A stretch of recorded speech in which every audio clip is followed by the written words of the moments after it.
আসসালামু আলাইকুম। আমি এখন বরফকল মাঠে আছি। এটা নারায়ণগঞ্জ চাষার খুব কাছে, আদমজি যাওয়ার পথে এই মাঠটা পড়ে। তো আলহামদুলিল্লাহ মাঠটা যথেষ্ট প্রশস্ত এবং যথেষ্ট খেলার উপযুক্ত, যদিও এখন উঁচু নিচু হয়ে আছে এবং নিচে সুরকি থাকার কারণে অনেক সময় যারা ক্রিকেট বা ফুটবল খেলতে আসে তাদের কিছুটা কষ্ট হয়। তো আমি প্রিয় আসিফ মাহমুদের দৃষ্টি আকর্ষণ করছি এবং ওনার মাধ্যমে অন্যান্য জেলা পরিষদের দৃষ্টি আকর্ষণ করছি। আপনারা এমন প্রতিটা উপজেলায় একটা মাঠকে আপনারা সিলেকশন করে একটু খেলার উপযোগী করতে পারেন, করে ওইখানে ওই উপজেলার স্কুল ক্রিকেট, কলেজ ক্রিকেট এবং অনার্স মাস্টার লেভেলে ক্রিকেট খেলা চালু করতে পারেন এবং বছরে সারা বছর ব্যাপী টুর্নামেন্টগুলো চালু থাকবে। প্রয়োজনে শুধু প্রতি শুক্রবার খেলা হবে। ক্রিকেটের সাথে সাথে যদি ফুটবলকে এগিয়ে নেওয়া যায় সেটাও করা যেতে পারে। আজকে যদি আপনি বীজ বপন করেন তবে 5 বছর পরে ইনশাল্লাহ গাছ পাবেন। পরিবর্তন ইনশাল্লাহ হবেই। তো সেই পরিবর্তনের সূতাঘাতটা আপনাদের হাত দিয়েই শুরু হোক। শুরুতে উপজেলা পর্যায়ে, এবং যদি সম্ভব হয় উপজেলা পর্যায়ে, যদি সম্ভব নাও হয় জেলা পর্যায়ে একজন করে কোচ নিয়োগ করুন। আমার অনেক প্লেয়ার রয়েছে যারা অলরেডি রিটায়ার্ড করেছে। এরকম প্লেয়ার যারা অন্তত সপ্তাহে একদিন সময় দিতে পারবে, উপজেলা বা জেলা পর্যায়ে যদি তাদের একটা সম্মানজনক পারিশ্রমিক দেওয়া হয় তাহলে ইনশাআল্লাহ 5 বছরের মতন আমরা বিশ্বমানের ক্রিকেটার, ফুটবলার তৈরি করতে সক্ষম হব। এখনই সময় পরিবর্তনের, এখনই সময় সংস্কারের। ইনশাআল্লাহ বাংলাদেশ এগিয়ে যাক। আসসালামু আলাইকুম।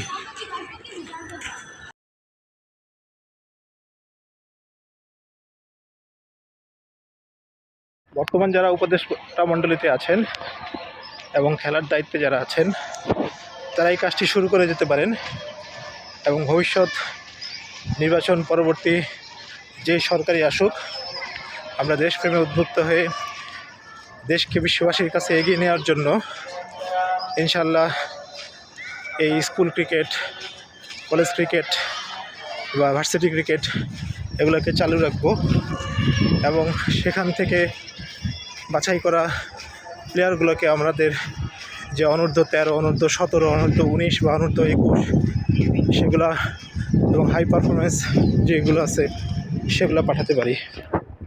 ইনশাআল্লাহ আমরা সফল হবই। আলহামদুলিল্লাহ আমার এই ছোট্ট জীবনে যখন স্কুলে পড়তাম তখন আমি দেখেছিলাম আমার এক বন্ধু শাওন, এমন কোনো খেলা নাই সে পারে না এবং এমন কোনো খেলা নাই যেখানে তার দক্ষতা মানে সবার থেকে উত্তম ছিল। হয়তোবা যথেষ্ট সুযোগের অভাব ছিল, অথবা আমাদের ইনফ্রাস্ট্রাকচার তেমন ডেভেলপ করেনি, যার কারণে খেলাধুলা ছেড়ে দিয়ে তাকে অন্য লাইনে চলে যাওয়া লাগছে। ইভেন আমি যখন মেডিকেলে পড়তাম তখন আমার 2 বন্ধু ছিল, ডাক্তার সুমন এবং ডাক্তার ইস্তিয়াক। তাদের বলের যে গতি ছিল আমি ড্যাম শিওর তাদেরকে যদি প্রপার নার্সিং করা হতো তাহলে তারা 140-এর উপরে প্রতিজনই বল করত। এবং সুমন ছিল খুবই ভালো ক্রিকেটার, কিন্তু আসলে যথেষ্ট সুযোগ এবং ইনফ্রাস্ট্রাকচার না থাকায় তারা আজকে হয়তো ডাক্তার হয়েছে, কিন্তু ডাক্তারের পাশাপাশি হয়তো তারা আজকে ন্যাশনাল টিম বা অন্য টিমকেও রিপ্রেজেন্ট করতে পারতো। আমাদের প্রতিটি স্কুল, কলেজ, মাদ্রাসা এবং ইউনিভার্সিটিতে মাশরাফি, সাকিব লুকিয়ে আছে। এখনই সময় তাদেরকে খুঁজে বের করার, প্রপার নার্সিং করা এবং বিশ্বমঞ্চে তাদেরকে এগিয়ে দেওয়া। যদি তা হয় তাহলে আমরা অন্যান্য দেশের মতো A team, B team, C team নিয়েও খেলতে পারবো এবং আমাদের যে অভিষ্ট লক্ষ্য বিশ্বকাপ জয় করা, সেই জয়ে অভিপ্রায়ে আমরা এগিয়ে যেতে পারবো ইনশাআল্লাহ।